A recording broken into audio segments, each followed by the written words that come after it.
شروع اللہ کا نام لے کر جو بڑا مہربان نہایت رحم والا ہے۔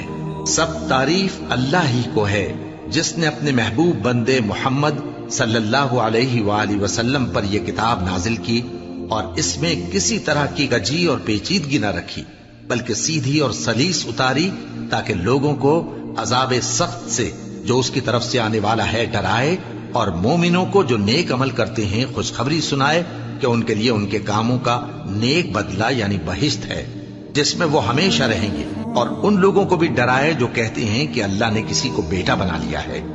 ان کو اس بات کا کچھ بھی علم نہیں اور نہ ان کے باپ دادا ہی کو تھا۔ یہ بڑی سخت بات ہے جو ان کے منہ سے نکلتی ہے، اور کچھ شک نہیں کہ یہ جو کچھ کہتے ہیں محض جھوٹ ہے۔ اے پیغمبر، اگر یہ اس کلام پر ایمان نہ لائیں تو شاید تم ان کے پیچھے رنج کر کر کے اپنے تئیں ہلاک کر دو گے۔ جو چیز زمین پر ہے ہم نے اس کو زمین کے لیے زینت بنایا ہے تاکہ لوگوں کی آزمائش کریں کہ ان میں کون اچھے عمل کرنے والا ہے، اور جو چیز زمین پر ہے ہم اس کو نابود کر کے بنجر میدان کر دیں گے۔ کیا تم خیال کرتے ہو کہ غار اور لوح والے ہماری نشانیوں میں سے عجیب تھے؟ جب وہ نوجوان غار میں جا رہے تو کہنے لگے کہ اے ہمارے پروردگار، ہم پر اپنے ہاں سے رحمت نازل فرما اور ہمارے کام میں درستی کے سامان مہیا کر۔ تو ہم نے غار میں کئی سال تک ان کے کانوں پر نیند کا پردہ ڈالے رکھا، یعنی ان کو سلائے رکھا۔ پھر ان کو جگا اٹھایا تاکہ معلوم کریں کہ جتنی مدت وہ غار میں رہے دونوں جماعتوں میں سے اس کی مقدار کس کو خوب یاد ہے۔ ہم ان کے حالات تم سے صحیح صحیح بیان کرتے ہیں۔ وہ کئی نوجوان تھے جو اپنے پروردگار پر ایمان لائے تھے، اور ہم نے ان کو اور زیادہ ہدایت دی تھی، اور ان کے دلوں کو مربوط یعنی مضبوط کر دیا۔ جب وہ اٹھ کھڑے ہوئے تو کہنے لگے کہ ہمارا پروردگار آسمانوں اور زمین کا مالک ہے، ہم اس کے سوا کسی کو معبود سمجھ کر نہ پکاریں گے۔ اگر ایسا کیا تو اس وقت ہم نے بے عقلی کی بات کی۔ ان ہماری قوم کے لوگوں نے اس کے سوا اور معبود بنا رکھے ہیں، بھلا یہ ان کے معبود ہونے پر کوئی کھلی دلیل کیوں نہیں لاتے؟ تو اس سے زیادہ کون ظالم ہے جو اللہ پر جھوٹ باندھے؟ اور جب تم نے ان مشرکوں سے اور جن کی یہ اللہ کے سوا عبادت کرتے ہیں ان سے کنارہ کر لیا ہے تو غار میں چل رہو، تمہارا پروردگار تمہارے لیے اپنی رحمت وسیع کر دے گا اور تمہارے کاموں میں آسانی کے سامان مہیا کرے گا۔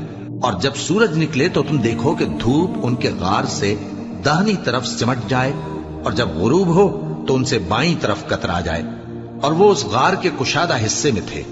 یہ اللہ کی نشانیوں میں سے ہیں، جس کو اللہ ہدایت دے وہ ہدایت یاب ہے، اور جس کو گمراہ رہنے دے تو تم اس کے لیے کوئی دوست راہ بتانے والا نہ پاؤ گے۔ اور تم ان کے متعلق خیال کرو کہ وہ جاگ رہے ہیں حالانکہ وہ سوتے ہیں، اور ہم ان کو دائیں اور بائیں کروٹ بدلاتے تھے، اور ان کا کتا چوکھٹ پر دونوں ہاتھ پھیلائے ہوئے تھا۔ اگر تم ان کو جھانک کر دیکھتے تو پیٹ پھیر کر بھاگ جاتے اور ان سے دہشت میں آ جاتے۔ اور اسی طرح ہم نے ان کو اٹھایا تاکہ آپس میں ایک دوسرے سے دریافت کریں۔ ایک کہنے والے نے کہا کہ تم یہاں کتنی مدت رہے؟ انہوں نے کہا کہ 1 دن یا اس سے بھی کم۔ انہوں نے کہا کہ جتنی مدت تم رہے ہو تمہارا پروردگار ہی اس کو خوب جانتا ہے، تو اپنے میں سے کسی کو یہ روپیہ دے کر شہر بھیجو، وہ دیکھے کہ نفیس کھانا کون سا ہے تو اس میں سے کھانا لے آئے، اور احتیاط سے آئے جائے اور تمہارا حال کسی کو نہ بتائے۔ اگر وہ تم پر دسترس پا لیں گے تو تمہیں سنسار کر دیں گے یا پھر اپنے مذہب میں داخل کر لیں گے، اور اس وقت تم کبھی فلاح نہیں پاؤ گے۔ اور اسی طرح ہم نے لوگوں کو ان کے حال سے خبردار کر دیا تاکہ وہ جانیں کہ اللہ کا وعدہ سچا ہے، اور یہ کہ قیامت جس کا وعدہ کیا جاتا ہے اس میں کچھ شک نہیں۔ اس وقت لوگ ان کے بارے میں باہم جھگڑنے لگے اور کہنے لگے کہ ان کے غار پر عمارت بنا دو۔ ان کا پروردگار ان کے حال سے خوب واقف ہے۔